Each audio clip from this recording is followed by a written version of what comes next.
ಓಂ ನಮಃ ಶಿವಾಯ. ಓಂ ನಮೋ ನಾರಾಯಣಾಯ. ಸ್ವಾಮಿ ಕುರುಗಜ್ಜ. ನನ್ನೆಲ್ಲ ಪ್ರೀತಿ ವೀಕ್ಷಕರಿಗೆ ಶಿವಾಯಂ ಕನ್ನಡ ಆಧ್ಯಾತ್ಮಿಕ ಚಾನಲ್ಗೆ ಸ್ವಾಗತ.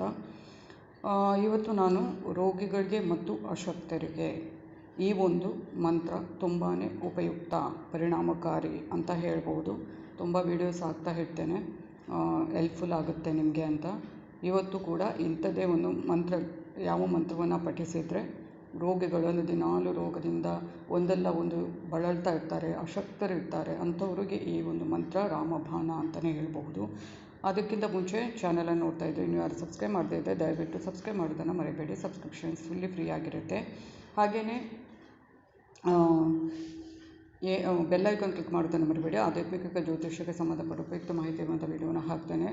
ಹಾಗೆ ಇನ್ನೊಂದು ಏನು ಅಂದರೆ, ನಿಮಗೆ ಏನಾದರೂ ಸಮಸ್ಯೆ ಇದೆ, ಅದನ್ನು ನನ್ನ ಜೊತೆ ಹಂಚ್ಕೋಬೇಕು, ಅದಕ್ಕೆ ಏನಾದರೂ ಚಿಕ್ಕ ಪುಟ್ಟ ಪರಿಹಾರ ಬೇಕು ಅಂದರೆ ಖಂಡಿತವಾಗ್ಲೂ ಸಮಸ್ಯೆಯನ್ನು ಡೀಟೇಲ್ ಆಗಿ ಬರೆದುಕೊಳ್ಳಿಸಿ. ಖಂಡಿತವಾಗ್ಲೂ ಅದಕ್ಕೆ ತಕ್ಕ ಸೂಕ್ತ ಸುಲಭ ಪರಿಹಾರವನ್ನು ನಾನು ಅಲ್ಲಿ ಸೂಚಿಸ್ತೇನೆ. ಸಮಯದ ಅಭಾವ ಇರೋದರಿಂದ ಸ್ವಲ್ಪ ಉತ್ತರ ಕೊಡುವಾಗ ಲೇಟ್ ಆಗ್ಬೋದು, ಆದರೆ ಕರೆಕ್ಟಾಗಿ ಪ್ರಶ್ನೆ ಕಳಿಸಿದವರಿಗೆ ಖಂಡಿತವಾಗ್ಲೂ ಉತ್ತರಿಸ್ತೇನೆ. ನಾನು ನಿಮ್ಮ ಜೊತೆ ಯಾವತ್ತೂ ಇರ್ತೇನೆ. ಏನೇ ನಿಮ್ಮ ಒಂದು ಸಮಸ್ಯೆ ಇರಲಿ ಅಥವಾ ನೋವಿರಲಿ, ಏನೇ ಇರಲಿ, ಅದನ್ನು ನನ್ನ ಜೊತೆ ಮುಕ್ತವಾಗಿ ಹಂಚ್ಕೋಬೋದು. ಅದಕ್ಕೆ ಬೇಕಾದಂಥ ಒಂದು ಏನಿದೆ, ಸಮಾಧಾನ ಆಗಿರ್ಬೋದು, ಪರಿಹಾರ ಆಗಿರ್ಬೋದು, ಖಂಡಿತ ನಾನು ನಿಮಗೆ ಕೊಡ್ತೇನೆ ಅಂತ ಹೇಳ್ತಾ, ನಾನು ನಂಬಿರುವ ಶಿವದೇವರು ಕುರುಗಜ್ಜ ದೈವದ ಆಶೀರ್ವಾದನು ನನ್ನೆಲ್ಲ ಪ್ರೀತಿ ವೀಕ್ಷಕರ ಮೇಲೆ ಸದಾ ಇರುತ್ತೆ ಅಂತ ಹೇಳ್ತಾ, ನಾನು ಈಗಾಗಲೇ ಹೇಳಿದೆ, ತುಂಬಾ ರೋಗದಿಂದ ಒಂದಲ್ಲ ಒಂದು ರೋಗ ಬಾಧಿಸ್ತಾನೆ ಇರುತ್ತೆ. ಅದು ಕೂಡ ನಮ್ಮ ಸಮಯ ಸರಿ ಇಲ್ಲದಾಗ ಜಾಸ್ತಿ ಇಂಥದ್ದು ಬರೋದು. ಏನೇ ಟ್ಯಾಬ್ಲೆಟ್ಸ್ ತಗೊಂಡ್ರು ಅಷ್ಟೇ, ಅಥವಾ ಏನೇ ಮಾಡಿದ್ರು ಒಂದು ಮುಗಿಯುವಾಗ ಇನ್ನೊಂದು ರೆಡಿ ಇರುತ್ತೆ, ನರಳ್ತಾ ಇರ್ತಾರೆ. ಅಂಥವರಿಗೆ ಮತ್ತು ಅಶಕ್ತರಿಗೆ ಈ ಒಂದು ಮಂತ್ರವನ್ನು ಮಾಡ್ತಾಯಿದ್ರೆ ರೆಗ್ಯುಲರ್ ಆಗಿ, ಅಂದರೆ 108 ಸಲ ಮಾಡಿದರೆ ತುಂಬಾ ಒಳ್ಳೆಯದು. ಮಾಡ್ತಾಯಿದ್ರೆ ಆದಷ್ಟು ಆ ಒಂದು ರೋಗದಿಂದ ಆ ಬಳಲಿಕೆ ಏನಿರುತ್ತೆ ಅದು ಆದಷ್ಟು ದೂರವಾಗುತ್ತೆ. ಹೊಸ ಚೈತನ್ಯ, ಹೊಸ ಹುರುಪು ಬರುತ್ತೆ, ಮನಸ್ಸಿಗೆ ಸಮಾಧಾನ ಸಿಗುತ್ತೆ, ಇದೆಲ್ಲ ಸಿಗುತ್ತೆ. ಆದರೆ ಭಕ್ತಿ, ನಂಬಿಕೆ, ಶ್ರದ್ಧೆ ಮತ್ತು ಏಕಾಗ್ರತೆ ಇದ್ದರೆ ಖಂಡಿತವಾಗ್ಲೂ ಅದರಿಂದ ನಮಗೆ ಒಳ್ಳೆಯದು ಆಗೇ ಆಗುತ್ತೆ. ಅದನ್ನು ನಾನು ದಿನಾಲೂ ಹೇಳ್ತೇನೆ. ಈ ಮಂತ್ರ ಹೀಗಿದೆ: ಗೋವಿಂದೇತಿ ಸದಾ ಧ್ಯಾನಂ, ಗೋವಿಂದೇತಿ ಸದಾ ಜಪಂ, ಗೋವಿಂದೇತಿ ಸದಾ ಧ್ಯಾನಂ, ಸದಾ ಗೋವಿಂದ ಕೀರ್ತನಂ. ಸುಲಭ ಇದೆ, ತುಂಬ ಸುಲಭ ಇದೆ. ಇದನ್ನು ಡಿಸ್ಕ್ರಿಪ್ಷನ್ ಬಾಕ್ಸಲ್ಲಿ ಕೂಡ ಹಾಕ್ತೇನೆ.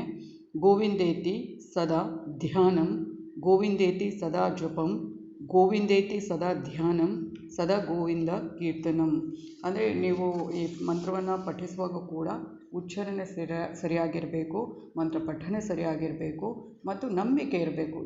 ಈ ಒಂದು ಮಂತ್ರವನ್ನು ನಾವು ಮಾಡಿದರೆ, ಭಕ್ತಿಯಿಂದ, ನಂಬಿಕೆಯಿಂದ, ಶ್ರದ್ಧೆ, ಏಕಾಗ್ರತೆಯನ್ನು ಮಾಡಿದರೆ ಖಂಡಿತವಾಗ್ಲೂ ನಮಗೆ ಒಳ್ಳೆಯ ಒಂದು ಇದರಿಂದ ಫಲಿತಾಂಶ ಸಿಗುತ್ತೆ ಅಂತ ನಂಬಿಕೆ ಇಟ್ಕೊಂಡು ಮಾಡ್ತಾಯಿದ್ರೆ ಖಂಡಿತವಾಗ್ಲೂ ಯಾವುದಕ್ಕೂ ಸಮಸ್ಯೆ ಪರಿಹಾರ ಆಗೋದು ಒಂದು ಮಂತ್ರಕ್ಕೆ ಪರಿಹಾರ ಆಗುತ್ತೆ ಅನ್ನೋದು ನಾನು ಪ್ರತಿ ಸಲ ಹೇಳ್ತೇನೆ. ಅದು ಹೌದು ಕೂಡ.